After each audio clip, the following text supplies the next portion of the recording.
Welcome to the Boneyard with Steve Robertson. As always, I am your good friend and host, Steve Robertson. Here on the Hump Day edition of the Yard. Hope things are well with you. It's already been a busy day here. And we'll wrap up the show and got some bones to post and things like that. But busy day as always over at genespage.com. If you're a Mississippi State fan, we pride ourselves on being your eyes and ears when it comes to Bulldog athletics. So go by and check out what's going on over there. Yeah, just yesterday, Justin Frommer posted an interesting piece about putting together a non-conference basketball schedule. We were able to get a hold of some documents to kind of see some financials, and that's content that is exclusive to genespage.com. So go by and check that out if you're a subscriber. If you're not, shame on you. You certainly should be. Speaking of men's basketball, you'll get your first chance to see the Bulldogs in action this weekend. For those of you that don't make the trip to Auburn, or maybe you're going to do that and double back, Bulldogs will be taking place in a charity exhibition game this Sunday. That'll be October the 29th. Tip-off is at 2 p.m. on the campus of Southern Miss. It is a charity game to benefit many of our neighbors that were devastated by the tornadoes that hit in the Mississippi Delta way back in March with 195 mile per hour winds. There were 17 fatalities down there. And Chris Jan said, we're excited to partner with Southern Miss to play a charity exhibition basketball game in the state of Mississippi. Our basketball program is in position to help the residents of the Mississippi Delta and especially the people affected by the tornadoes. We're looking forward to competing down there in Hattiesburg for this worthy cause. Now, State will be without a couple players. Tolu's out. I guess there's 3 guys that'll be out, and there's one that's to be determined. But you can go by, and tickets are $20 for chairbacks, and then $10 in the bleachers. And it's really, again, it's for a worthy cause. So we encourage you to get out and support that. Reed Green Coliseum has been very good to Mississippi State over the years, even though it's a travel venue for us. We don't travel down there very often, but we have at times. I remember watching Eric Dampier and the Bulldogs play down in Hattiesburg. So again, this Sunday, tip-off set for 2 p.m. If you can't make it, the game will be streamed online, ESPN Plus, of course, the ESPN app. So again, your first chance to see the basketball Bulldogs in action. So be sure and check that out. Should be a good event. And listen, anytime the Bulldogs get together, we need to turn out. And we'll have full coverage of the event. Again, genespage.com's Justin Frommer will be there.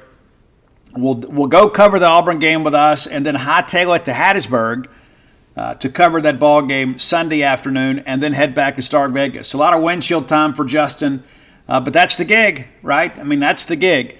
When the Bulldogs are playing, we need to be there. And so we make an effort to be there, and we'll be there to ask questions that you guys find of interest, of course.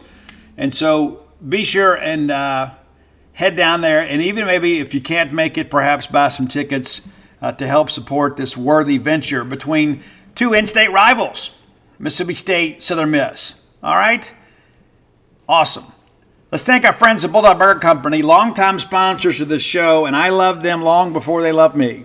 Matter of fact, I love to eat with us group. Whether it be Sweet Pepper's Deli, I had that for lunch on Monday, courtesy of Mississippi State. Thank you very much. The nice turkey sandwich, of course, Bulldog Burger Company. That's a sponsor of this show, man, but I love that entire family of restaurants. In fact, we're going to have our genespage.com company Christmas party at Harvey's.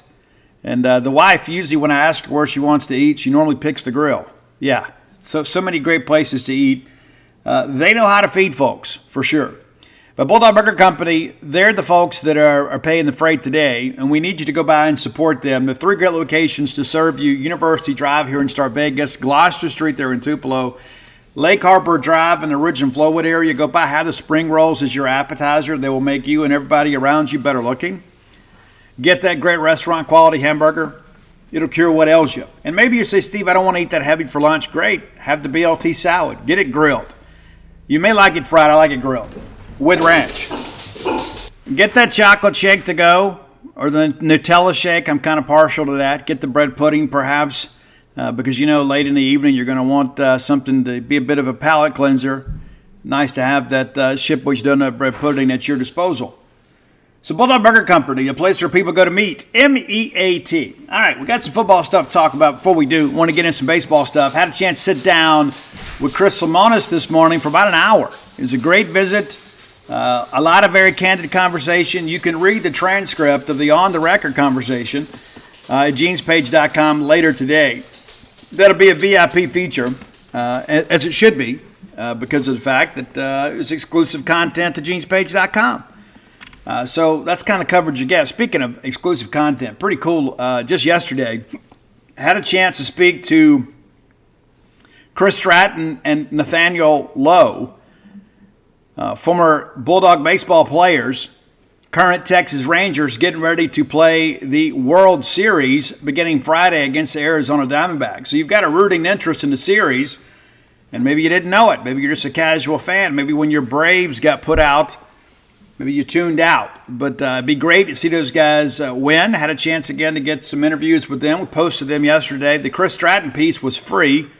This morning, Nathaniel Lowe's piece went, and that's a VIP feature. But one of the things I thought was rather interesting about Nate is I told him, I said, hey, you kind of made some headlines in these parts when you were mic'd up and you said, go to hell Ole Miss after the national anthem. And he laughed and he goes, Steve, I have done that for every national anthem since my time at Mississippi State. So some things never change. You can take the boy out of Starkville. You can't take the Starkville out of the boy. And great to catch up with those guys, man. I mean, incredible contributors to Mississippi State baseball and great ambassadors for our program as they have moved forward in some very lengthy professional careers. And we wish those guys the absolute best. I'll be pulling for the Texas Rangers.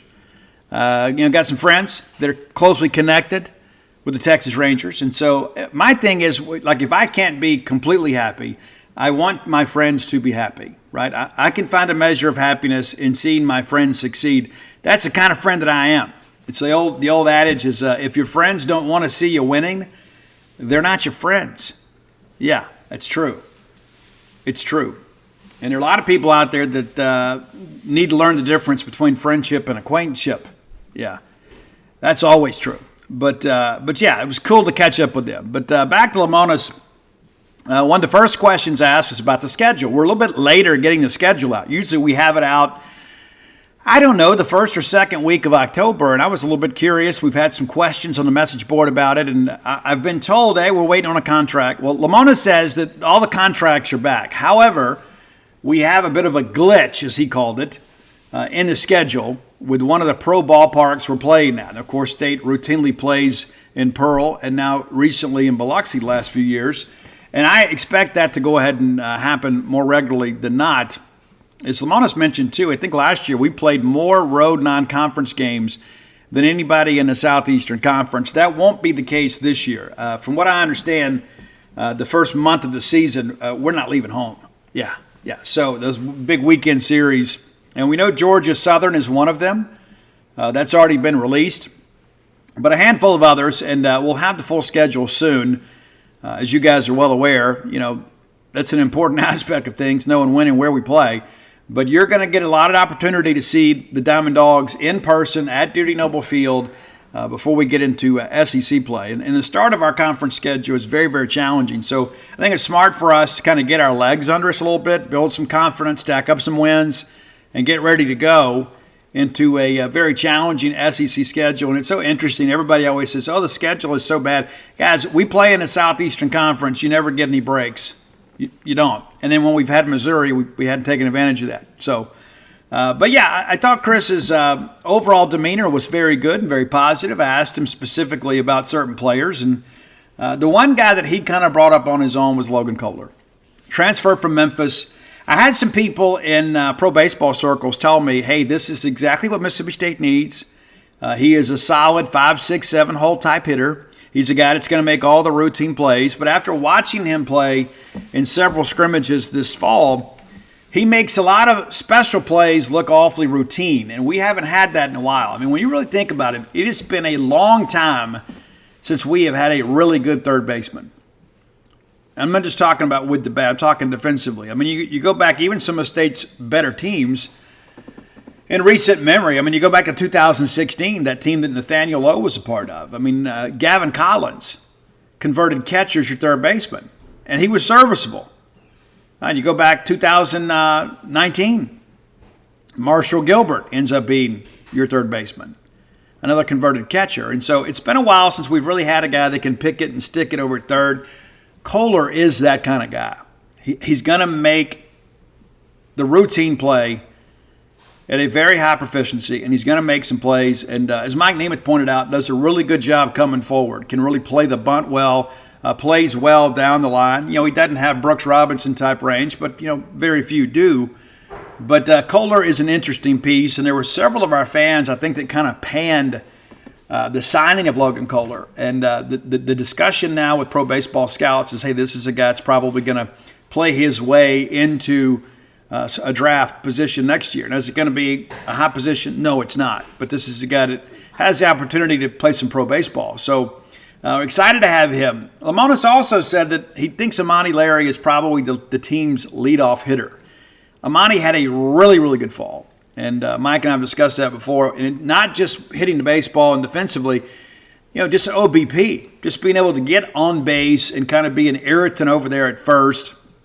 He's a stolen base threat. He's a guy when the ball's hitting the gap, he's got a chance to score from first. You got still kind of figuring out what we're going to do 2-hole and 5-hole. Well, Dakota Jordan and Hunter Hines, that's 3 and 4 right there. And one of the things Lemonis said that he looked back at last year, one of his regrets is putting Dakota Jordan in the 3-hole right out of the chute.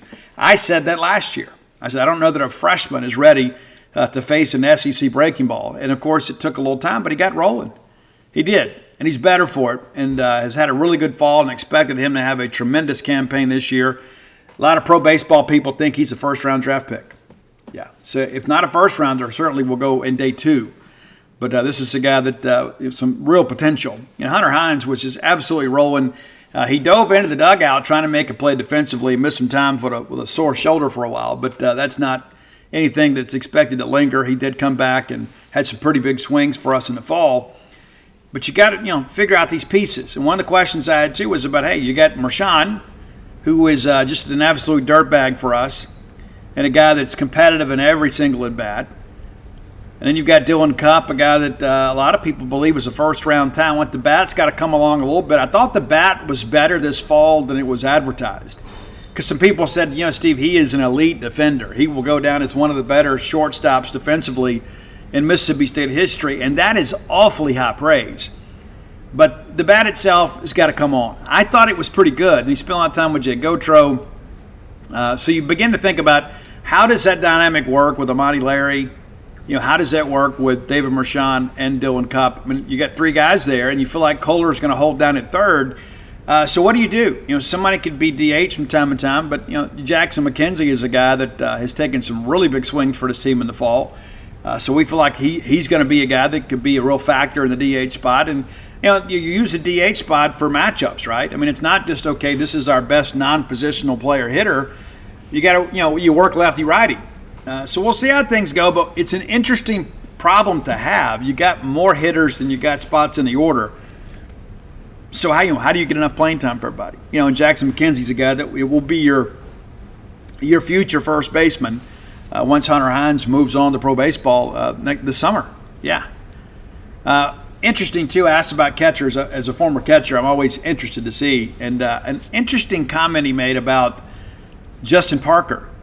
Justin Parker's influence on Ross Highfield and how that has been a big part of the developmental piece for Ross is having Parker in his ear during games. Because, Ross can't answer him back.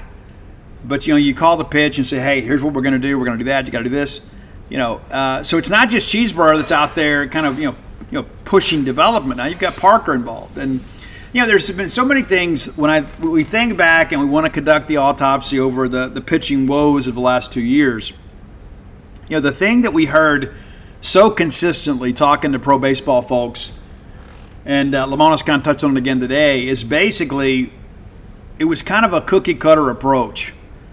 Everybody was kind of the same pitcher. Everybody was basically throwing the four-seamer and then throwing the slider. We didn't do enough change of pace. We didn't pull strings. We didn't work our changeups nearly enough. Parker is huge on a changeup. So you're going to see a lot more of that. And the thing that I found too, my years of coaching and playing baseball, is that if you really want to get, a big hitter uncomfortable with the plate, you got to be able to change speeds. And we were very predictable at times last year. Everybody was throwing out of the same arm slot. Pitch selection was always the same. And it's interesting, somebody mentions something on a broadcast or on radio, and it becomes part of our lexicon as fans. And sometimes there's truth in it, sometimes there's not.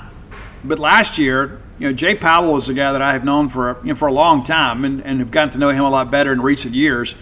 When Jay Powell comes out and says, hey, I don't like this, I don't like that, that's a guy that won a World Series ring, guys. So when Jay is mentioning these things, I pay attention. Obviously, he's played baseball a lot better than we have and played a lot longer than any of us have. And so when I hear Jay begin to say, you know what, man, we're getting a little bit predictable with this, and we don't do enough of this, and there's some pitchers in the past I've talked to him off the record about. He's like, this kid here, his slider doesn't really change planes, and there's this.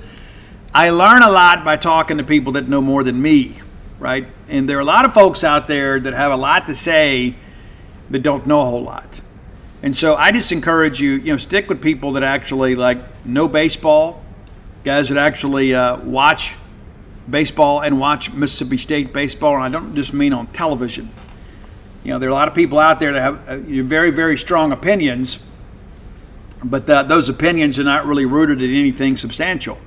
So when you get a chance to talk to Jay Powell or even some of our former players, listen, and let's be fair about that too. We do have some former players that they get emotional too, right? They get emotional because they love Mississippi State baseball. But when you've got somebody, that can say, hey, here's what we're doing wrong, or here's what I'm seeing, I'm always willing to listen to that. Even if I don't agree with it, I want to listen. I want to learn. And so the talk among pro baseball people about this pitching staff has been very positive.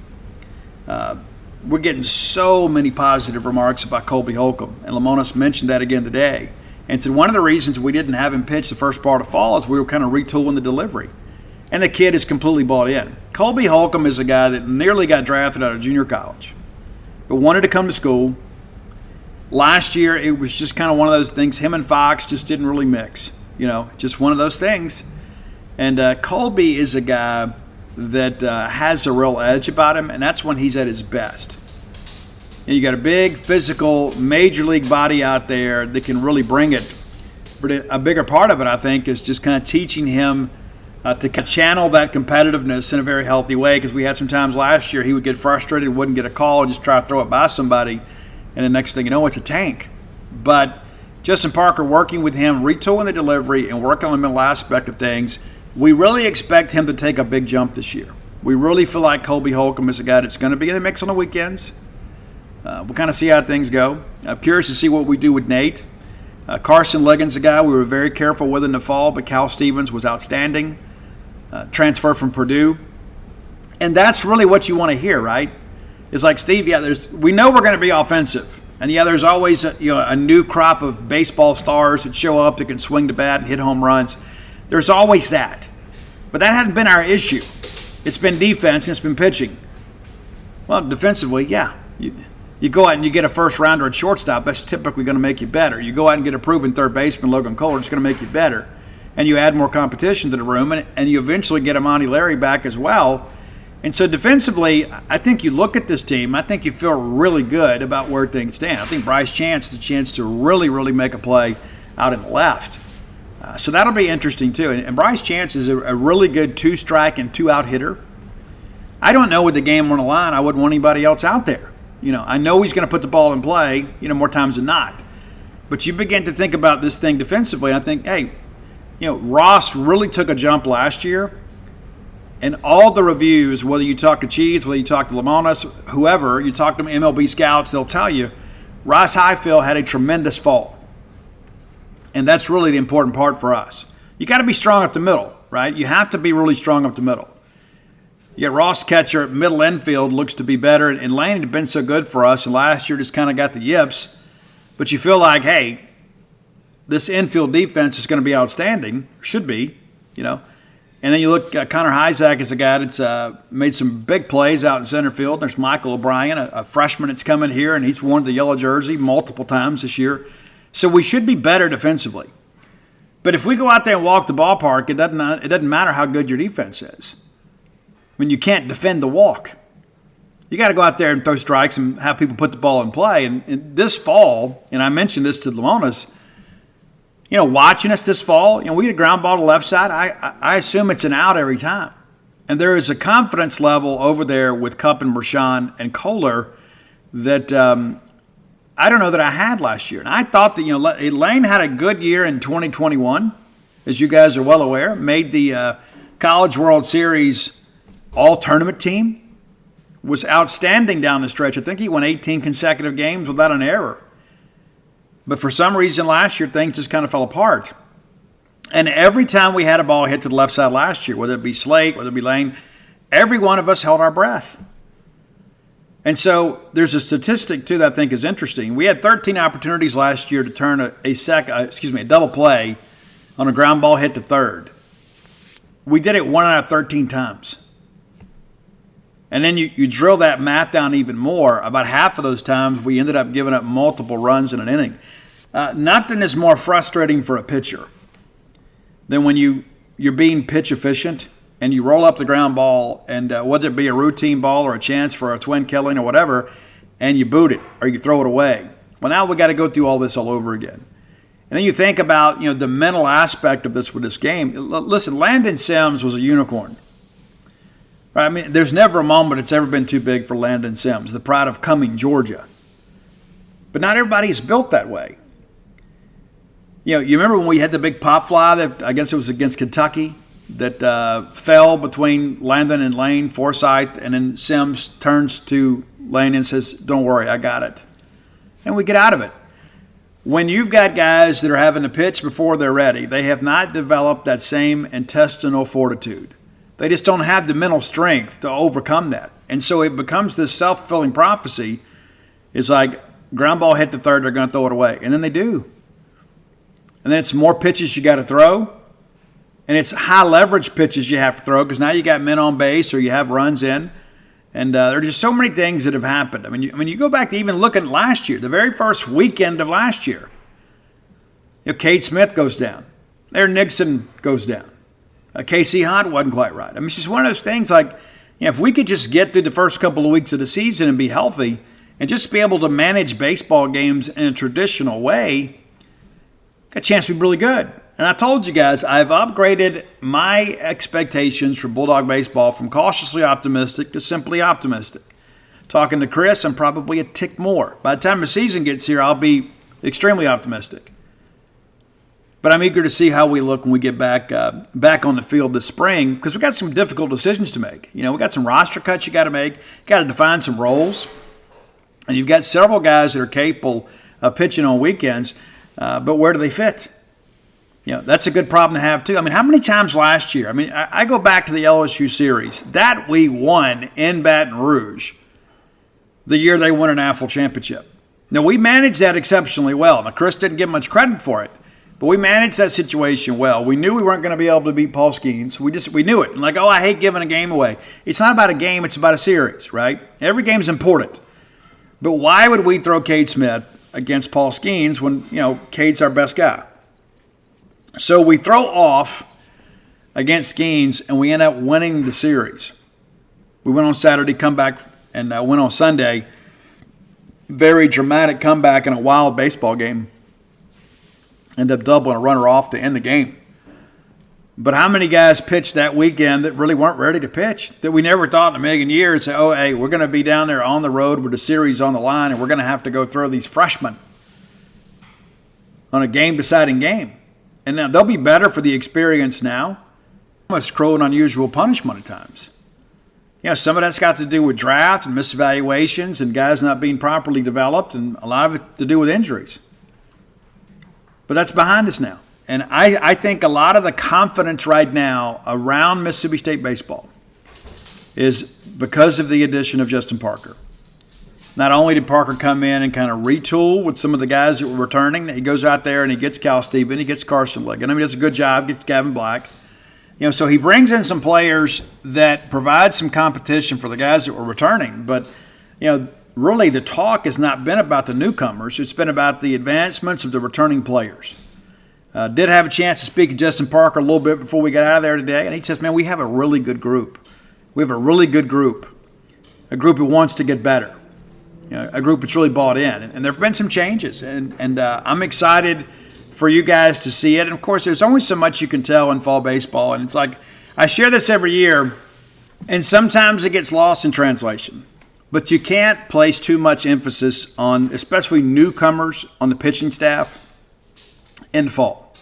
Now, if they show up and they're all throwing a ton of strikes, they're pounding the zone, you say, hey, you know what, hey, this guy's getting out, this guy's going to be able to help us. But you take a guy like Cam Schulke, right? I mean, this guy's basically got, 10, 12 pitches because he throws from so many different arm slots. Well, you're going to spend the fall seeing what he can do. I mean, it's basically a test drive, right? And so you put him out there, and the guy has been outstanding in the Cape in back-to-back years, and that's the thing you look at and say, hey, can he get SEC hitters out? Well, he's done it in the Cape. And as Lemonis says, swing and miss has got nothing to do with a wooden bat. It's not like it's exit velo. And so I didn't think Cam Schulke was great in the fall. I thought he had some moments. But then you sit down and you talk about it and say, yeah, we're just trying to figure out what pitch works and what arm slot, what we can consistently throw that will get people out. So if you saw Cam Schulke through in the fall, you got to understand that's basically just a testing ground. And so we get into in the spring, he's probably your jam guy. He's your guy, when you get, with one on or two out, or two on and one out in the seventh inning in a one-run ball game, that's the guy you're going to turn to, a guy that can get some wild swings but also get some ground balls. And so we have some interesting pieces. It's just a matter now of kind of pushing this all together and figuring out how things are going to go. But, wanted to talk about this today because we're going to talk extensively about Auburn on Friday. We'll do a couple things today. But, again, a chance to sit down with Chris and just kind of get his thoughts on what are your thoughts about your team and who are some names to watch. This freshman class that we have brought in is extremely talented. Extremely, extremely talented. And so I think it's important for us to kind of understand, it's kind of reminiscent in some respects to that Nate Lowe team. Now, am I predicting State's going to win the SEC? No, I'm not. But you remember that freshman class, you had Jake Mangum and Hunter Stovall and Luke Alexander. You had some Cole Gordon. You had some guys that ultimately did some very big things at Mississippi State, and they were able to come in as freshmen and play a limited role for the majority of the season. But you had these stopgap guys that came in, like Jack Kruger and Nathaniel Lowe, that came in that really kind of propelled this program forward. We're going to need that this year. Is Logan Kohler going to be Nate Lowe or Jack Kruger? No, he's not. We'd love it if he would, but he is a piece. And that was the thing about that 16 team. It's so crazy. I mean, Dakota Hudson comes out of nowhere and ultimately becomes a first-round draft pick. Austin Sexton, an absolutely outstanding college pitcher, and spent some time in the minor leagues as well. We had some dudes on that team. Reed Humphreys. We had some guys that were highly recruited that just needed more talent around them to kind of add some length to the order, and we got it. We went out, and now you have the portal, and you have some JUCO guys as well. And it's just interesting to see how it all kind of comes together. So am I projecting us to be a top 8 national seed? No, I'm not. Am I expecting us to be a much better baseball team than we have been? You better believe it. I think so much of it centers around the hiring of Justin Parker. I think he upgraded your talent level at pitching. I think he's coming here and working on a developmental piece with some of these younger guys. And I'm eager to see what he does with Nate and Colby this year because of the fact these guys are ultra competitors. And so is Justin Parker. Parker is that guy that wants you to pitch with an edge. He wants you to be a mean guy on the mound. He wants you to be a guy that can go out there and shove and kind of rally a team around you. And so I think he has found a couple of compatriots within those guys that are really going to be a central part of this. Now, is Nate a starter or is Nate the first guy of the bullpen? I don't know that we know that yet, but I know that Nate wants to win. I know that Nate has a pro baseball future ahead of him. So it's nice to be able to have that option. There were times last year, of course, we had to kind of thrust him into a starting role because it's what the team needed, because there were so many times last year, by the time we got into baseball, we're so far behind, the game's over. So it's nice to have options, and we certainly do. And I believe we've got very good direction in many respects with our pitching staff. And so, again, it's just fall baseball. They don't crown an AFL champion after fall baseball. And everybody feels great about their team after fall baseball, for the most part.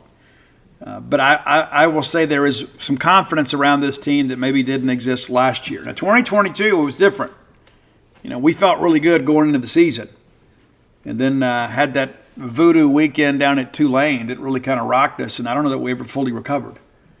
But, be that as it may, we're going to play baseball here in about 4 months, a little less than that. And we'll have some more information for you. I've got hopefully some breaking news about baseball recruiting here a little bit later in the day. Waiting on a call back right now. So you can find out about that over at genespage.com for all VIP members. All right, time for today's Top 10 list. As always, brought to you by closewithblair.com. That's CLOSE with Blair, BLAIR.com. Now, Blair is a mortgage professional. Blair is a guy that has been in the industry for 22 years. Now a part of the Priority One Mortgage family. Be sure and hit him up on his personal cell number, 601-500-2344, 601-500-2344. And let him know your needs. Whether you're looking to refinance a home, or you're looking to buy a home, and that's really kind of the primary focus right now. I mean, it is what it is. When you got to buy a home, you got to buy a home. You could entrust your mortgage needs to a lot of people, but I'm going to tell you, you couldn't do better than Blair Chandler. Top 1% close ratio in the country, back-to-back years. So a guy who knows how to get things done. Also a Bulldog fan, a season ticket holder in multiple sports. It's a place here in town. So you're keeping it in the family, and I'm always a big proponent of that. Again, that's closewithblair.com. All right. I'm getting old, and many of you are older than me, and some of you are maybe know some classic rock stuff, and you don't realize how classic it truly is. So today we're going to touch on some top rock albums that turned 40 in 2023. You say, Steve, that's old people music. Well, we're old people, but these songs are timeless. And so I'm going to run through here. It's so crazy, too, like as I'm doing my research for this list. And here are some that didn't make it, right? Iron Maiden's Peace of Mind album, they didn't get a mention. You Can't Stop Rock and Roll from Twisted Sister, they didn't make it. Accepts Balls to the Wall, they didn't make it. Black Sabbath's Born Again, didn't make it. Motorhead released an album that year, Another Perfect Day. Saxon, Thin Lizzy. Thin Lizzy, of course, was getting to the end. Headhunter from Crocus, I've never been a fan. I know many of you are. Slayer had the album Show No Mercy. Pantera, Pantera. Before he was Dimebag Darrell, he was Diamond Darrell. The album Metal Magic, you can find it. You didn't know that Pantera used to be a hair band. They were.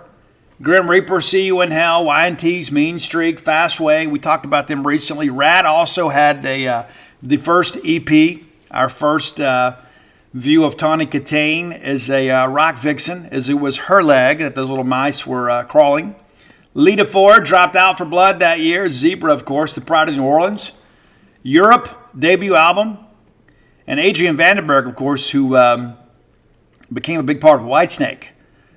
His band, Vandenberg, released Heading for a Storm, which is an underappreciated album. So a lot of albums here that many of you may know didn't make our list. So let's get to the list. One more classic album that didn't was Flick of the Switch from AC/DC.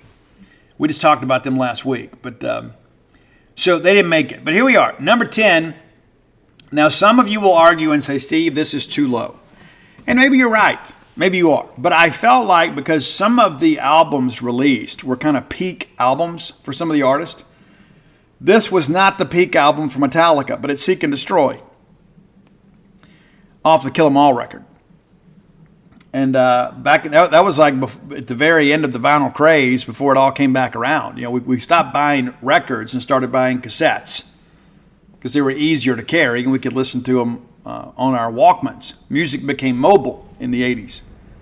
So Seek and Destroy, number 10, off the 1983 release from Metal Force Records, Kill 'Em All. All right, number 9, it's Dio, Ronnie James Dio. That's right. Nobody else is talking about Dio, right? But it's Holy Diver. Can you believe that was released in 83? Like, well, Steve, yeah, I remember seeing it, yeah. The song's been covered and been hits for other bands since then, but nobody ever did it better than Ronnie James Dio, God rest his soul. Number 8, this was a very interesting album for Styx. Really kind of began the divorce between Tommy Shaw and Dennis DeYoung and those guys. This is basically a rock opera about how rock music is outlawed, and Don't Let It End, of course, is the final track on this album. But we went with Mr. Roboto, which was a huge hit for Styx. And of course, this is coming off Rockin' the Paradise. It was a great album. But they quit being more of a rock band and started really being more of a rock opera type thing. And Tommy Shaw ultimately left the band over creative differences with Dennis. But an interesting album, to say the least. Number 7, they were back. They weren't wearing makeup anymore. It's Kiss's Lick It Up. And we're going to go with the title track, Lick It Up. And by the way, that Styx album was called Kilroy Was Here. But Lick It Up, we're going title track there with Kiss. And, Kiss really had a resurgence in the 80s once you got on MTV. A lot of people kind of labeled them as a 70s band. And then Ace and Peter leave. And Paul and Gene continue. And they bring in Bruce Kulick and Eric Carr, God rest his soul. And reinvented themselves. And really reached new heights, and it pulled the back catalog with them. MTV was great for Kiss. They were great on television. Number 6, really more of a traditional rock and roll band. And former punk singer, became a solo artist. It's Billy Idol, and we went with Rebel Yell. Did you know Rebel Yell came out in 83? Yeah. I remember Rebel Yell. Like my big memory is from The Legend of Billie Jean. Remember that movie? If you young people have not seen The Legend of Billie Jean, and yes, it's a little bit cheesy. Yes, it is. Most movies in the 80s were. But The Legend of Billie Jean with Heaven Slater was amazing. Filmed down in Corpus Christi, Texas. Be sure and check that out. Some cool things in that movie. Very much a youth rebellion. But Rebel Yell with Christian Slater. Remember that? Christian Slater running through the mall. Number 5, sticking with more traditional rock and roll, it's ZZ Top. Eliminator came out in 83. A lot of people believe that's the best ZZ Top record of all time. I think a lot of it had to do because of the fact that I think MTV boosted those guys too. They were a great live band. They kind of cut their teeth on the road, and a lot of people loved them. And all of a sudden, they're on MTV, and they were kind of stuck out like a sore thumb at times. And the next thing you know, they've got that great car, got the hot chicks in there, and people are like, I want to grow a beard out and be like those guys. I like fast cars. I like good-looking women. But Give Me All Your Lovin', that's your number 5 song. Give Me All Your Lovin' from the Eliminator album. That's your number 5 track today. Now, I think we could probably argue over the top 4 here. Because all these albums, I think, in many respects, were really breakthrough-type albums for their respective artists. And we're going to start number 4. Even though High and Dry is really good, it did not have the notoriety in America until after Pyromania and Hysteria came out, and then people who loved those albums went back and bought High and Dry. High and Dry is really good, but MTV and the fact that we had Z-Rock Radio and things like that, people were more likely to play these songs. And Def Leppard was a safe band. Def Leppard didn't really do a lot of things with the occult or things like that. So it was mom friendly. Before there were soccer moms, there was just regular moms. But moms could listen to Def Leppard and be okay with it. And so off Pyromania, and there's so many great ones you can go with. Full One, of course, is great. Rock of Ages. But we're going to go with Photograph with Phil Collins. Great opening riff. It is probably 3 seconds into that song, you know exactly what it is. And, Rick Allen, those guys were phenomenal. And then Rick Allen had the car accident, lost his arm. And everybody thought the band was ruined, but not only did they continue, they brought Rick Allen back and had this amazing kit that allows him to play a lot of his parts with his feet. Pretty phenomenal. All right, number 3, a record that I think really changed American rock music. And I don't know if this band gets enough credit. I think some of it is songwriting. The performance value was really good. It's a band that was originally claimed Randy Rhoads as a member. And then he was replaced by Carlos Cavazos. And I don't know if it's just because Carlos had, blonde hair and flying V's, and they were looking for just a fill-in for Randy. But Carlos, outstanding, also spent some time with Rat.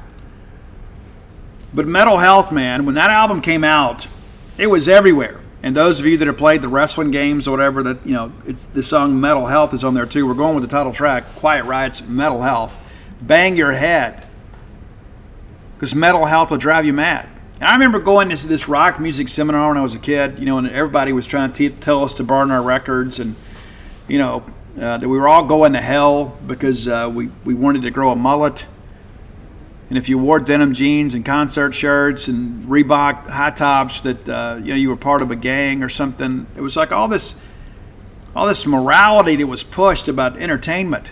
It's like, oh, well, you can't listen to this. And around the country, they'd have these big, record burning, get-togethers, and people would bring their cassettes and they would throw it all out there. Guys, I mowed too many yards to throw my stuff away. I don't know what you guys did. I mean, I'd go out there and cut grass and rake leaves, and I'd go buy all the cassettes I could possibly get, and I still have so many of them. I can't dare to part with them. I don't ever listen to them, but I just can't. I put too much time and effort into it. All these years later, I still have those cassettes. I don't even know if they work anymore. I don't need them to listen to music. But I earned the money required to purchase them, so I'm not going to throw them away. I didn't throw them away back then. Not throwing them away now. But there were a lot of people that said, "Oh, this is just this music's of the devil," and and I don't know, maybe it was. I don't know. But somehow we've all survived. We've come out the other side of it, and these bands and these songs are still timeless. I think about this stuff regularly when I'm traveling. When I'm by myself. When the wife is with me, we have conversation. But when I'm by myself, I think about, how far we have come with the acceptance of rock and roll. I mean, you remember Elvis Presley? Couldn't be on television being filmed from the waist down. And now you look at some of the stuff that is celebrated in music today, which I think is a good thing, even though I don't like all of it. There's a lot of these things out there, I think to myself, that, I can't believe that a producer somewhere said, hey, this is acceptable, let's put it out here, because everything's so watered down these days. But we went from Elvis not being able to be filmed below the waist to the record burning stuff, and the book burning stuff. It's like, oh, well, we're going to legislate morality. And, listen, I believe in the legal system, but I don't think you should ever take away people's right to choose when it comes to entertainment. If you don't want to watch something or listen to something, then don't watch it, don't listen to it. You're like, oh, we're protecting the children. Well, are we?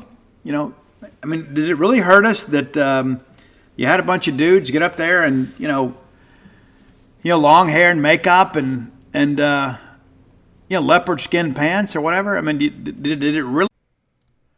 We've all been there before. You got big weekend plans. For some reason, it just didn't work out. Maybe life gets in the way. Maybe you want to head down to the casino. Maybe take some of their money. I like to do that. Well, MyBookie's new and improved online casino is here to change the game for you. Dive into truly realistic casino experiences featuring the latest in slots, progressive jackpots, and live dealer action, all from the comfort of your own home. Take advantage of weekly blackjack tournaments and a brand new collection of high-end games for a chance at real cash rewards. The MyBookie Casino provides a Las Vegas experience when the action's in your hands. And the best part is you don't even have to wear pants. How cool is that? Your adventure at the MyBookie Casino begins today with a generous sign-up bonus using promo code Boneyard. That's promo code Boneyard to secure yourself a sweet deposit bonus. And that's not all. Because their revamped loyalty program ensures that you'll be showered with rewards, including free spins, cashback offers, and a host of exclusive VIP perks, the more you play, the more you'll win. Play anytime, anywhere with the MyBookie Casino. Again, that's promo code Boneyard. Hey, Bulldog fans, do you like me? Do you enjoy live entertainment? Whether it be a comedy show, a play, a ball game, a concert, those events require tickets. Make shopping for tickets more convenient than ever with TickPick, the original no-fee ticket marketplace that brings you the best prices for all the events you love. And now, TickPick is partnering with Zip, so you can shop now and pay later. Zip allows you to shop at TickPick and split your payment into easy installments. Visit TickPick.com, or better yet, install the TickPick app from the App Store and use promo code ZIP20 for $20 off your very first purchase of $199 or more with Zip. Zip can only be used for U.S. purchases, and Zip may charge a fee at checkout. Certain merchant products, goods, and service restrictions may apply. See Zip's terms of service at www.zip.co/US. Loans through Zip are originated by WebBank, except for Zip-originated loans in Colorado, Nevada, Massachusetts, and Maryland. Check out with Zip at TickPick.com. Shop for all your tickets at TickPick. Check out with Zip to split those payments into easy installments. Again, check out with Zip at TickPick.com. Caused the decline of Western civilization? I don't think that it did. I think a lot of that, too, I think the more people railed against it, the more attractive it became. It's just like, when you got that teenage daughter and she's dating the guy you don't really like, and the more you complain about it, the more attractive he becomes. I think that's one of the things. There was this blowback effect. And we talked about the PMRC recently, had a list of the Filthy 15 that Tipper Gore, her husband Al, invented the internet, put this whole thing together about, put the warning labels on there. All it did was made us go buy those records. That's all it did. And so you got to be careful. Be careful what you wish for. Number 2, probably the pride of Elektra Records at the time. It was the second album, the sophomore album, and really the breakthrough album for Motley Crue.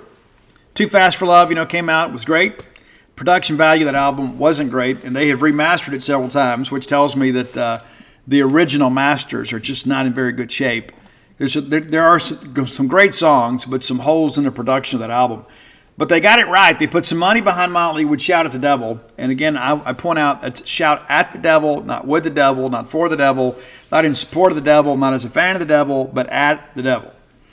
And so I think we've used just about every track at some point on a top 10 list, except for this one, which was at the time my favorite song on the album. It's 10 Seconds of Love. That's changed a lot over the years. There's some days that Knock 'em Dead Kid's my favorite, and there's Too Young to Fall in Love and Looks a Kill. But this is a Motley album that is legendary. And I'll be honest with you, I get a little tired of all of the social media moles out there that they'll put things out there. They'll go dig up some old washed up club guitar player and say, oh, he was a member of Motley Crue when he wasn't. And they say, oh, yeah, he was. Oh, he really wasn't in Motley. He was in like 2 bands before Motley with Tommy Lee. And then, he got out because he didn't like Nikki Sixx. Well, he got out because he wasn't talented enough. I mean, where are you now? I mean, Motley Crue, look how many, tens of millions of dollars they've made over the years. Out there wrapping up a stadium tour, about to have new music from them.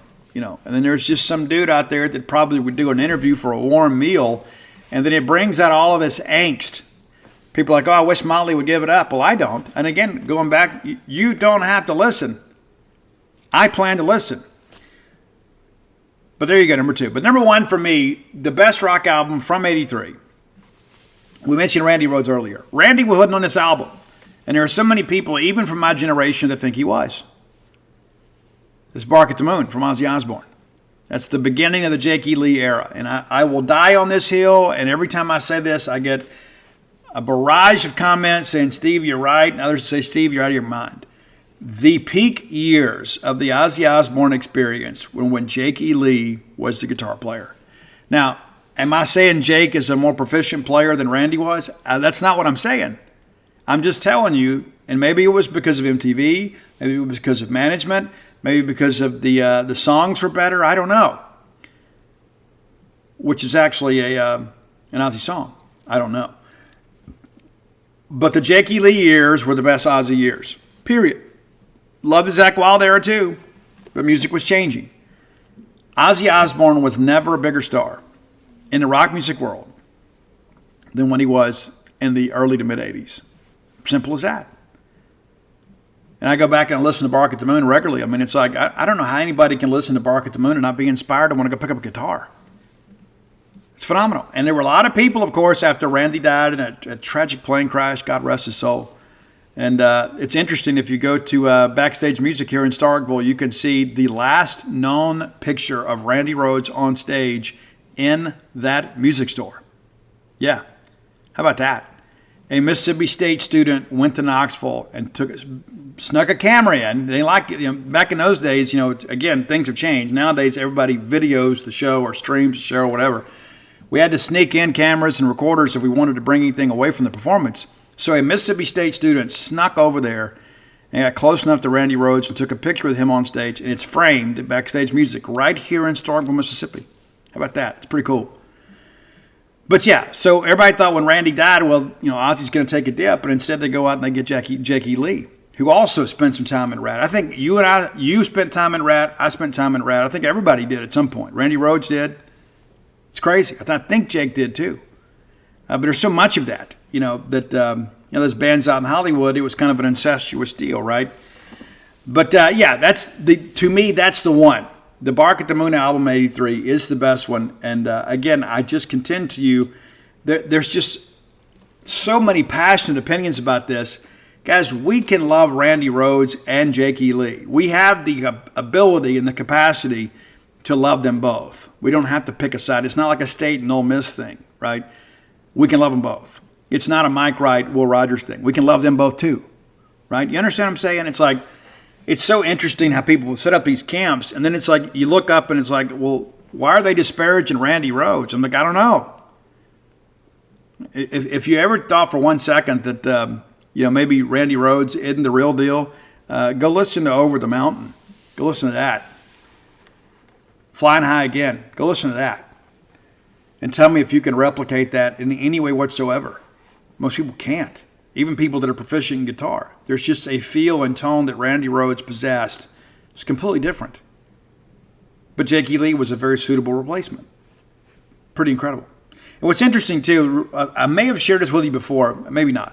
But Zakk Wylde, once he joined the band with Ozzy, after Jake was fired by Sharon, Jake had a bit of a drinking problem. And anyway, so in Guitar Magazine, Zakk Wylde was interviewed, and he said he was the third luckiest guy in the world. And so, the implication there is, well, it's because he's playing with Ozzy. There was Randy, and there was Jake, and now there's Zakk.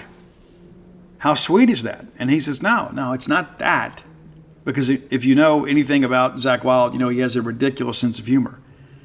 He goes, no, I'm the third luckiest guy behind Pee Wee Herman and Dan Quayle. Of course, Dan Quayle, former vice president that ran with George Bush, the original, George Herbert Walker Bush.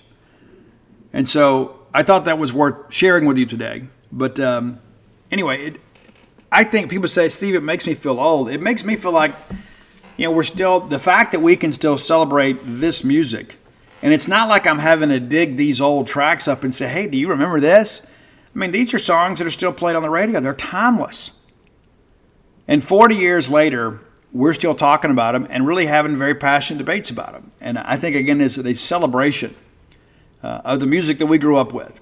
So for you young bucks, get educated, listen to this, kind of get up there and impress your parents, your dad more than likely. But don't let mom fool you. Like I know today she drives around in her minivan or her SUV, and she's got her her bumper stickers on the back and everything, and it's grandma life or whatever. Don't let her fool you, though. Don't let her fool you, because back in the late 80s and early 90s, mom had on her acid wash jeans and her Keds and her tightly fitted T-shirt and a ribbon in her hair and way too much makeup, and she was fawning over these dudes, man. I'm just telling you. I know. Don't let her fool you. Don't. That's why your dad married her. If you have ideas for the top 10 list, reach out and let us know. Best way to do that is to find Roy on Twitter at Dogmatic67. That's DAWGMATIC67. You can find our great list on Spotify under that same handle. I'm on all forms of social media at Scout Steve R. So be sure and give me a follow and check in. And we do consider your ideas, and we do a lot of them. And sometimes it takes us a while, but sometimes I don't do a list because I can't do it justice. Matter of fact, this Friday, Roy is putting your list together because we're trying to get on track again with the opposing coach's favorite artist thing. So if you know what Hugh Freeze's favorite artist is, which was published, Roy will do that list. And so we'll have that ready to go on Friday because it is a country music thing. And, you know, I'm not the country music guy that many of you are. Nothing against it. It's just not my thing. Just like you guys, probably don't know, British rave music the way that I do, right? So, nevertheless, we look forward to bringing you that list on Friday. And with that, let's get ready for the next segment of the show, brought to you by Campus Bookmart. Campus Bookmart is a Starkvillian institution. They have been here forever and a day, providing great merchandise to a great fan base. Starkville born and bred. Campus Bookmart. Make it to town next time. Go by and see them neatly positioned on the backside of campus. Turn off 182 right there at the Trooper Station. You can follow that on around like going to campus right before you get there. Take the left at Campus Bookmart and go in and peruse their fine selections. If you can't make it to town, or perhaps game day is not a good shopping day for you, visit them on the World Wide Web at campusbookmart.net. And by being a loyal Boneyard listener, we'll give you a phrase that pays. That is BSR, which stands for Beautiful Steve Robertson. That gets you free shipping on all orders over $75. Any order less than $75, absolutely incomplete. All right, Tuesday is my opponent day. I spend a lot of time on Tuesdays researching the opponents, transcribe the opposing head coach's press conference. Interestingly enough, and I noted this in the article yesterday, Hugh Freeze met with the media on Monday for 23 minutes and 30 seconds. He did not get a single question about Mississippi State. Not one. Let that sink in for a second. He did make one mention of Mississippi State and didn't call us by name, but just mentioned how chaotic we are on defense. There's been so much questioning about the direction of this Auburn team. Now, is it fair to question Hugh Freeze at this point? 1 year in, 6-7 games in? I think probably not. I think the guy's got a body of work you look at and you can say, but Steve, why are you defending Hugh Freeze? Well, I'm just defending good common sense.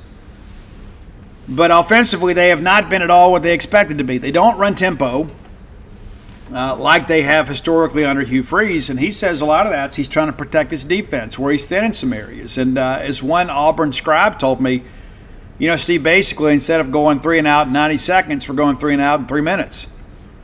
It has not been a good stretch. As we documented on Monday, the offensive numbers for Auburn are just simply not good.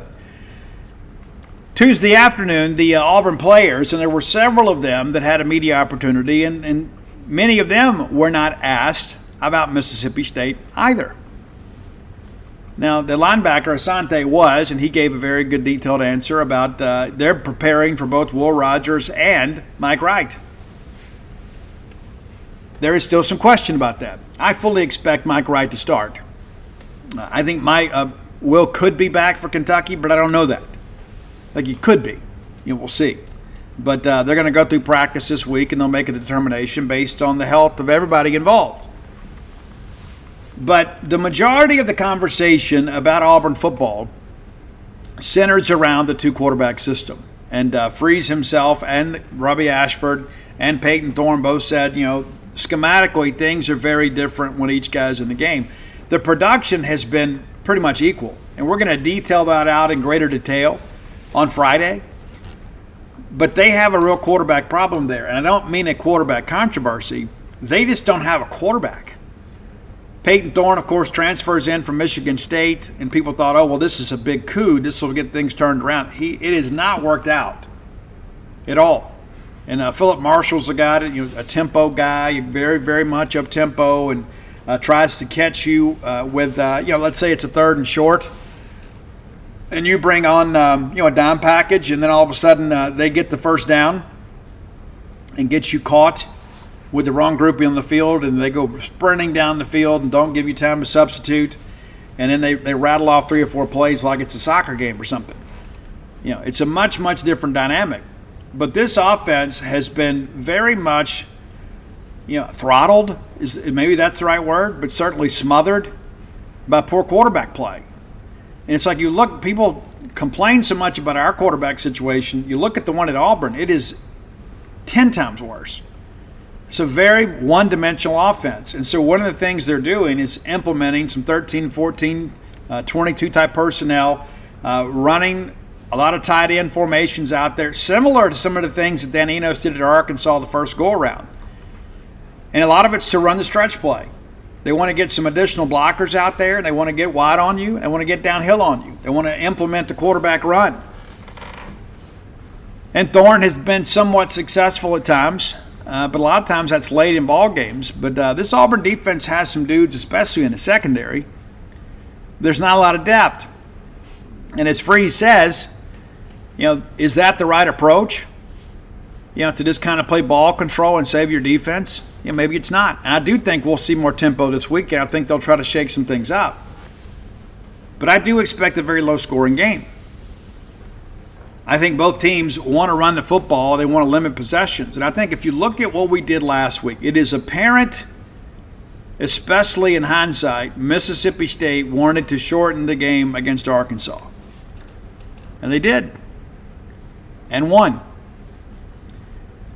Didn't win with enough style points to give anybody any confidence, but they won.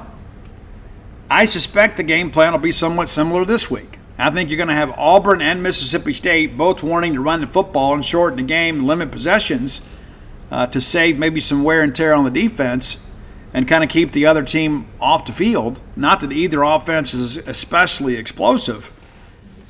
But I think this is going to be a game similar to last week. I think there'll be some more points. Now, one of the things I wanted to point out, too, when you go back and you watch the game, Mike Wright's first big run nearly went for a touchdown. We didn't talk about that. We spent a lot of time talking about the one that got called back on the blindside block. But Mike is about to break through, and somebody grabs him by his towel and are able to slow him down and eventually corral him there. And so you start thinking about that, about explosiveness with this offense. When Mike is under center or behind center, more times than not, many of those explosive chunk plays are going to come with him on the quarterback keeper. Now, people are going to spy him some, and I think that's a difficult thing to do. When you've got a guy that is as athletic as he is, what do? Do you bring a safety? Do you put an extra corner on the field and let him play the nickel? I don't know. But you're not going to spy Mike Wright with a linebacker because he's not going to be able to beat him to the edge. And so I think that, again, as bad as last week was from a scoring standpoint, I think you realize if you go back and kind of take the emotion out of it, there were some big plays to be had within the confines of that ball game that could have been and should have been very favorable to Mississippi State. I firmly believe if we go over there and score 20 points, we're going to win the game. And then one of the questions becomes then, let's say Will Rogers is ready to return for Kentucky. And Mike Wright's 2-0. Even if the offense has looked anemic, you can say, you know what? Yeah, but he won. And so then you ask yourself, what do you do? When Will Rogers is in the game, we have more of the threat of pushing the ball down the field. And Kevin Barbay mentioned when we met with him on Monday evening that we've got to be able to do that. We've got to be able to push the ball down the field. And Mike is capable of making some intermediate throws. There are some times he can throw it down the field outside the numbers. But he's not a real vertical passing threat. But in order to get those backers to be honest and not just kind of play in a heavy box, we've got to be able to hit those intermediate passing opportunities between the linebackers and the safeties. And that more times than not involves crossing routes. And times it's post. But we've got to be able to hit those passes. We've got to be able to keep those linebackers in conflict. And that in turn will kind of open up the quarterback run a little bit more. And the more the quarterback run is available, I think the better it is for Woody Marks and Pittman and everybody else. Because you've got to account for the quarterback. So I think a lot of that will be a big dynamic in all this as we kind of get ready to go play at Auburn. I don't think they're expecting to score many points in Southeastern Conference play. They haven't. They haven't scored more than 21 points against an SEC opponent. You say, but Steve, we only scored 7. That's correct. That's why I think it's going to be a very low-scoring game. And I believe it's one of those games, as I told Bo Bounds this morning, I think the team that makes the most mistakes is going to lose. And that's not a hot take. My point being is I think that's all about turnovers. You give up a pick six or you turn it over deep in your own territory and you give a struggling offense a short field is to give them life. I think when you look at this Auburn offense, and I'm sure it's kind of the same way on the Mississippi State side of things, other than the fact that Mike Wright is a more explosive playmaker than either Robbie Ashford or Peyton Thorne. Robbie Ashford's a guy that, hey, you get him outside and let him stretch his legs a little bit, he can't hurt you. But they're very one-dimensional. And I think they're one of these teams, field position is going to be so key. If you push those guys back inside the 20, what are the chances of them kind of nickel and diming you all the way down the field consistently without making a mistake? And you go back and look last week against Ole Miss, they decided to run the double pass, and Ole Miss blows it up. It's a very poorly designed play, and you throw it out there and there's nowhere to go with the football. You got to throw it away. You can't just sit there and get hit and take a big loss and put you well behind the chains. And Auburn was driving at that point, and they got a little bit greedy there, got a little bit too cute, and next thing you know, the drive dies. And so I think if you're Mississippi State, you want to rush the passer, but you also want to contain the passer. And as David Turner said last night, you got to do a great job staying in your rush lanes. Can't get out of your rush lanes and open up passing lanes and running lanes for athletic quarterbacks. So it'll be interesting to see how we handle that. I just don't think that Auburn is going to be able to sustain a lot of consistency on offense against this defense, especially when they don't have the playmakers to exploit the biggest weakness. When you think about all we've talked about all year of Mississippi State football, the safeties were the biggest concern. Well, the safeties aren't as big a concern when you're not playing a team that can threaten you deep. Then you can walk those guys up there. And to be honest with you, Auburn has not been especially dynamic at wide receiver. So at times you can get by with some man coverage there. You can maybe shade a safety over at times, but I think you can be a little more aggressive with your safeties when it comes to run defense. Sean Preston, big game last week, and Sean's having the best year of his career at Mississippi State. I don't know that people expected that. We were hoping for it, but you're having that now. You got Sean Preston named to Pro Football Focus's first team of the week, for his play last week. And again, a guy that really loves playing football. And Brett Dewhurst mentioned that last night. Dewhurst said this is a guy that really likes to get out there and run around and hit people, which is a prerequisite of the position. But, the more that I look at Auburn and the more you kind of get a sense of the tone of everybody's discussions at Auburn, I think you realize they are probably more worried about this game than we are. Of course, they've lost 4 in a row. We've won 2 in a row. And somehow that fact is lost on many of our fans. And so, yes, Steve, we weren't impressive, but we still won. We did. And again, the Western Michigan game, even after we walk out of the stadium, it's like, well, at least we won, right? You walk out of Fayetteville and you say, at least we won, but it felt like a bigger deal and a bigger win because it's an SEC road game. And it calmed down some of the rhetoric. And as I've told some people on Mississippi State campus, you win this week, a lot of that talk kind of calms down because people want to have a reason to believe. You've got to give people a reason to believe in this coaching staff, in this offensive scheme. And that's the thing, too, about the Western Michigan game offensive. We played exceptionally well. Now, some of that's about the quality of competition. But the offense played exceptionally well against Western Michigan, and then Will gets hurt, and we take a huge step back. And, nobody plans for that. You can say what you want to about, well, everybody prepares as if they're going to be the starter. Well, that sounds good in a press conference. It does. But you don't allocate the equal number of reps for your number 2 and number 3 quarterbacks. You don't. So you don't get the same level of preparation.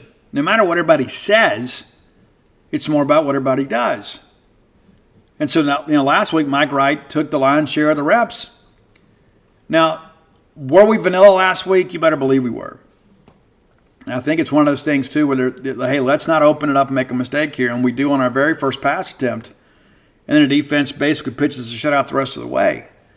I think this is a game, too. I think if you've read I think Kevin Skarbinski and a couple of guys with Al.com have had stories about how the honeymoon is over for Hugh Freeze at Auburn. And I don't know if that's fair. But I know that the Auburn family is very, very patient and very, very supportive of that team. And they booed their team off the field. Similar to what we saw last week at Arkansas. So this is a game, I think, if you can get off to a good start. Let's say you win the first quarter. We didn't last week, and we still managed to win the game. But a 3-0 game is basically a tie, right? I mean, you're one play away from taking a lead, so it's not like you're chasing the game. But I believe if State can get out to a good start here, I think that crowd will turn on Auburn. And I think there are a lot of people out there that were really on the fence about hiring Hugh Freeze in the first place. And he doesn't have the players yet to run his scheme. So I think there are a lot of people that are like, you know what, I'm just disenchanted with all this. And so it's important for us to get off to a good start. And I think that a big part of that's going to be Mike Wright's quarterback runs. Now, interestingly enough, I've been able to confirm Jake Weir was the number 2 quarterback last week, but Chris Parson was available. And Parson's just not quite ready yet, and people need to understand that. And if he needed to play, he absolutely could have played. Is he 100%? No, he's not. But he was available. He did dress. And as some people have kind of raised an eyebrow about that, the SEC has limits on the dress list. They have limits on the travel list. Do you really think we'd take 2 quarterbacks over there that were not able to play? Will we take up 2, seats on the plane? 2 seats at the table for 2 guys that we know couldn't play? Are you going to bring Will Rogers and Chris Parson? Chris Parson dressed and fully participated in warm-ups. And again, I am told by sources within the program that he was available to play. Not that it should matter, right? Mike Wright was a quarterback. And we are so incredibly enamored with the quarterback depth chart. It's like, oh, well, who's QB2 this week? Well, how many games did we play to backup quarterback historically? Not very many. And so let's throw our support behind Mike Wright or Will Rogers or whoever's under center this week, and I fully expect it to be Mike Wright. And let's not worry about behind him. Who's our backup kicker? Things like that, it's like we major in such minor things at times. Is Mike Wright capable of leading this team to Auburn and getting a win? He absolutely is. This is not a great Auburn team. This is not a great Auburn offense. And I think there could be a special teams play or a defensive play that's going to turn the tide in this ballgame. I think it's going to be a very nip-and-tuck game, but I think if State can get out of the gate strong, I think you can manage this thing pretty well. And again, I think both teams are going to want to shorten the game. You get a lead in the game and you start making them chase the game a little bit, and they've struggled to pass protect. They've struggled with the forward pass. They want to just come out there and run the football. And if you can get a lead and kind of get them out of their game plan a little bit, then I think that lends itself to believing that Mississippi State is more than capable of winning this game. I'm going to pick State to win the game. And I think the more that I learn about Auburn, the more I realize how this quarterback thing, they have not been able to find any semblance of rhythm. Now, if they come out early in the ball game and we have a bust in the secondary and that crowd gets involved, it may be a difficult day. Maybe a very difficult day. Because, I think you start getting these, here we go again type things. This is, I mentioned last week on Friday's show about Arkansas. Everybody talks about, they've played all these games into the fourth quarter and they've all been decided by one score. And then what happened last week? They played the game into the fourth quarter and they lost by one score again. There's a trend there. They're not capable of making the plays late in fourth quarters to win games. And that's happened now, for 5 straight weeks? Or I guess the A&M game was a little bit elongated, but you understand my point. We just want to get the game to the fourth quarter. Well, that's great. Our goal should be to win the game. It's like, hey, we just want to keep it close, and then hopefully somebody can make a play. Well, no, you got to put people in positions to make plays. And I think right now Mississippi State is in a better position to make plays offensively than Auburn is. I think Mike Wright, obviously first starts, you want to kind of button things up a little bit. I think you're going to see the playbook opened up a little bit more this week. And I think you're going to see Mike Wright do some things that he hadn't done on film, at least not at Mississippi State. And if we can protect the football, we're going to go win a college football game on Saturday. All right, final segment of the show brought to you by the Stark Vegas Clubhouse. Just Google it. Just Google it. But be sure and book through the Evolve website. Yes, you can book through Airbnb. Yes, you can book through VRBO. But if you book through the Evolve website, we can save you 10%. Promo code BSR10. BSR10 for the Stark Vegas Clubhouse. Not a better place in Starkville to stay if you have a large group. Yeah, you can go out there and book 5 hotel rooms, or you can save a ton of money and go to the Stark Vegas Clubhouse. And you can cook there. You can go buy your beer or your sodas or your waters and buy them at Walmart or buy them at some local grocery store and then put them in that very expansive refrigerator. They also have a couple of wet bars for your convenience.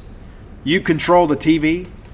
And how fun is it to have everybody under one roof? Last weekend we were in Arkansas and had all my kids together, my grandkids together. We got together and congregated as a family. And it was wonderful to be able to have all these meals together. I mean, if everybody's fragmented in the hotel rooms, like, hey, well, where's so-and-so? Oh, they're in the shower, Well, let's all meet down in the lobby at 1 o'clock, and the next thing you know, it's 1:30, and you can't find somebody. Oh, well, they already left and went here. Let's just all be together. And whether it's a family event or maybe it's a business event, maybe you're having to work in the Golden Triangle, and how cool would it be to have your team all under one roof, and you could meet there at the dining room table, instead of having, okay, well, everybody's in hotel rooms, let's all meet down here. It can be a much more relaxing environment. And so, again, Stark Vegas Clubhouse, check them out and use promo code BSR10 through the Evolve website to book that very expansive property, 5 bedrooms, so many great amenities there. Got the big fire pit area outside. If you're looking to come to Starkville and be able to just kind of relax in a very stress-free environment, this is it. No neighbors around. You can just kind of kick back and enjoy having a good time and not worry about people just kind of wandering up and joining your party. That's a Stark Vegas Clubhouse. All right, let's spend a little time here kind of looking and see how we're doing. That kind of wrap up here on Wednesday's show. We'll start with the point spreads. As you guys know, these things tend to fluctuate throughout the week, and it's a very, very, very thin schedule within the Southeastern Conference. As many of these non-conference games are out of the way until the next to last week. But A&M currently favored by 14 points by most books, and that'll be an interesting game. I think that A&M defense is legit, and Spencer Rattler again just kind of having to do it all, just not enough around him. Leggett, of course, is having a big year, but they can't run the football. And every show I say it, that's a loss we're going to look back and really, really be upset about. Georgia and Florida, the world's largest cocktail party in Jacksonville. Georgia, 14.5-point favorites by most books. But with the way that Georgia's played this year, can you really feel confident with a double-digit spread? I don't know. Florida's going to give their best opportunity, give them their best shot. The Auburn state line is still kind of hanging in there, 6.5 points. I think it may come down before the weekend. I think 6.5 is a bit much, to be honest with you. Not that I'm going to go put money on the games, but I think this is a game, much like last week, that is going to boil down to who can play defense late. Both teams may. Maybe one of those games where all the scoring's done in the first half, what we saw last week. All right, Tennessee is at Kentucky.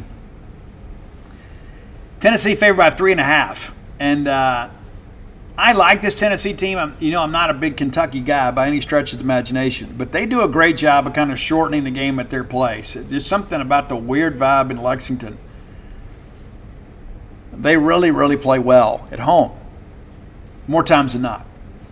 Ole Miss and Vanderbilt. Ole Miss, a 24.5-point favorite there. And I've said all for weeks now, I think Vanderbilt's done winning football games. Can Vandy cover? Yeah. Are they going to win this game? No, they're not. I don't think anybody expects that to happen. I know a lot of people, we'd love it if they did, but let's just be honest about that. Ole Miss just is simply a much better team than Vanderbilt. And, can you argue Vanderbilt's behind schedule? I think last year they kind of, they had the big wins, Mike beating Kentucky and Mike beating Florida, and people are like, okay, well, next year we're going to have a chance to go chase a bowl game, and that's just, just not at all what is realistic. When you look at this Vandy schedule and you begin to ask yourself, where do the wins come from? I don't know that they do. Maybe you guys see it differently, but I just don't see Vanderbilt finding a way to win another game this year. And, again, the rivalry game this weekend in Oxford, and then Auburn goes to Vandy. That may be the one you look at. And then Vandy goes to South Carolina and Vandy goes to Tennessee. You might consider Auburn a toss-up. I think Auburn's too good athletically. You might consider South Carolina a toss-up. I think Shane Beamer and those guys will be coaching to salvage something from the season. And then Vanderbilt at Tennessee, that's a loss. So it looks like they're staring 2-10 right in the face. I think all of us could probably agree with that. Be nice if we played them, right? We could use that extra win. But, looking at the standings here, it's still too early to start projecting bowl picks. It is. But, man, is there parity in the league this year? We knew there would be. But I think if you look at it today and through an objective lens, I think we'd say Vanderbilt, South Carolina, and Arkansas are not going to a bowl game. I think everybody else is still in contention.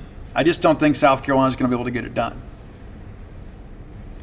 I thought they may be 6-6 in the preseason, but again, look at the numbers here. They're going to go to A&M. They'll get Jacksonville State and they get Vandy. But can they get Kentucky and Clemson? It's doable. It's doable. And they got hot down the stretch last year. So I'm not ready, maybe not totally ready to close the book on these guys. But if you lose this week, that makes you 2-6. And you'd have to win out. And, of course, we'll give them the Jacksonville State game. But can they beat Vandy at home, Kentucky at home, and Clemson at home? I don't know that they can. And so while it's still a mathematical possibility, I don't think it's a real probability. And we talked about Arkansas now being 2-6. They have an open date this week and then head to the Swamp. And Florida's been so good at home. But outside of that, you look at this, you say, okay, well, the Auburn-Arkansas game could be interesting. And the fact that it's in Arkansas, I'm more than likely going to pick Arkansas. And then you got FIU, but can you beat Missouri? They're in a situation now that they've got to win out. They got to win Florida, Auburn, FIU, and Missouri. Can they do that? Yes. Will they do that? I'm going to say no. And I've had people in the Arkansas media tell me that if Sam Pittman has a losing season this year, the ride is over.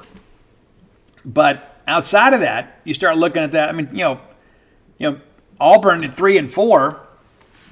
You got to win 3, and I'm sure that they're thinking, hey, we got to go win this one, much like Arkansas did last week. I think all the pressure is really on Auburn. I really do. They're at home playing in front of their crowds. Nobody will be booing us. Then you get Vanderbilt and New Mexico State. Well, that gets you 5. So you got to find one somewhere, whether that be Mississippi State or Arkansas, because I don't think they can beat Alabama. I don't. I think that Alabama defense is so good. I think I'm ready to go ahead and pencil that in as a loss. So you got to know that they're going to come out with their heads on fire, thinking, "Hey, we're just trying to make a bowl game." And again, I picked Auburn to be 7th in the West this year. That could still happen. I think that Auburn-Arkansas game may determine that. Of course, State's got to win some games too. Simple as that. But outside of that, everybody else is in pretty good shape. A&M's at 4-3. And I think maybe that's a surprise. It is for me. But I think when you look at what they have left on the schedule, there are some winnable games. Starting this weekend, of course, with South Carolina. And then next weekend they travel to Oxford. That should be an interesting game. And then we go in there, and then they get Abilene Christian. And so you look at it right now and say, okay, they should be able to get a couple. They close out with LSU. They should be able to get South Carolina and certainly Abilene Christian. And so that makes them bowl eligible. But I thought they may go 8-4 this year. I don't know that I agree with that assessment anymore. Who do you look at right now and say that's a sure win outside of Abilene Christian? I think there's a lot of toss-up games, and I think traveling to Ole Miss and to LSU are going to be very difficult for them. So if they can get hot here, who knows? I worry about traveling to College Station and taking on a very good Aggie defense. But 4-3, here at the halfway point, there are a lot of people that are upset with Jimbo. They expected better things this year. And you begin to kind of work your way through this. Of course, they had the non-conference loss to Miami. And then, they lose to Alabama by 6. No shame there. Lose to Tennessee by 7 in Knoxville. Had the open date last week and kind of getting ready to roll. But it's not like that they've lost games that they should have won, maybe outside of Miami. That's still on the road against a Power 5 opponent. So it's not like they've got the bad loss yet. But Jimbo always tends to have one. He always seems to have that one loss that is absolutely inexplicable. But everybody else, you start thinking about this, in the East, Georgia already 7-0, Missouri 7-1, both of them already bowl eligible. Florida's 5-2. They were projected to have 5 wins. Down the stretch here, it's still a little bit dicey for them. Probably lose to Georgia. Should beat Florida, which would get them bowl eligible. And then you got to go to LSU, to Missouri, and then Florida State. So maybe a 6-6 year, maybe. That's probably enough to keep Napier. But you start thinking now, if you're 5-2 and then you win one down the stretch, you go 1-5 down the stretch. There could be some people really upset. Kentucky, of course, 5-2 now too, just one win away from bowl eligibility. And again, it's going to be a bunch of 6-6, 7-5 teams this year. Tennessee at Kentucky this week. Then Kentucky comes to us. Then Alabama's at Kentucky. Then Kentucky's at South Carolina, and Kentucky at Louisville. I could see a scenario where they win 2 or 3 of these games down the stretch. I could also see a scenario where they don't win any of them. It's certainly possible, but you got to think they'll pick up at least one to get bowl eligible. But still fun stuff to think about. A lot of football left to be played, and it's we play it week to week. So we'll reassess next week. Really quick look at the stats here. Things obviously have come down a little bit for us in recent weeks offensively. No point in even looking at some of this stuff for the, passing numbers. But, looking at rushing, Woody's been a little bit banged up here. But Woody still kind of hanging in there a little bit at 8. 500 yards on the season. And is a 1,000-yard season possible? Yes. Is it likely? No. Cody Strader from Missouri currently leads the Southeastern Conference in rushing. On the receiving side of things, the state's numbers are nowhere near what we hoped they would be, but Tulu Griffin, 494 yards receiving, number 11 in the Southeastern Conference. Malik Neighbors, from a Bulldog commitment, already at 981 yards on the season, leads the Southeastern Conference, for sure. Boogie Watson, though, tied for the SEC lead in sacks now with 8, along with Dallas Turner from Alabama. Boogie, 71 tackles. Pretty impressive numbers there. And Jed Johnson leads the Southeastern Conference with 77 tackles, and Jaheim Thomas from Arkansas with 74. So 2 of your top 3 tacklers in the league are Mississippi State Bulldogs. How about that? So we'll kind of move forward with all that. And defensively, State's doing some pretty good things here as of late. But we also have had some performances that have been very disappointing. So hopefully we've got some things figured out. And I think also, too, the quality of the opponent and the fact that the quarterbacks from Auburn, I don't think, can really challenge this Bulldog secondary. So we'll see. And again, Friday we'll come back and we'll preview everything. And I'm about to go interview a baseball commitment, and we'll have that story up on Gene's page shortly. If you haven't done so, go to whenthebottomfalls.com. And you can pre-order my newest book. It's a book that's basically my memoirs about what I've learned in 30 years of recovery. If you are somebody that struggles with addiction or somebody that's in recovery, perhaps it's an encouragement to you. And while you're there, you can pick up all my sports books. It's Flim Flam, Alpha Dogs, Stark Villains, and Dogpile. Stark Villains gear always available at starkvillains.com. And if you hadn't done so, come join our merry band of maroon misfits over at genespage.com. You get 1 month for $1. How cool is that? Test drive for just $1. Come check it out. Or you can get 30% off the annual subscription rate. We look forward to you coming and be a part of our family. All right, get back with you on Friday, and again, we'll preview Auburn in its entirety and kind of take a final look at things and preview the rest of the Southeastern Conference.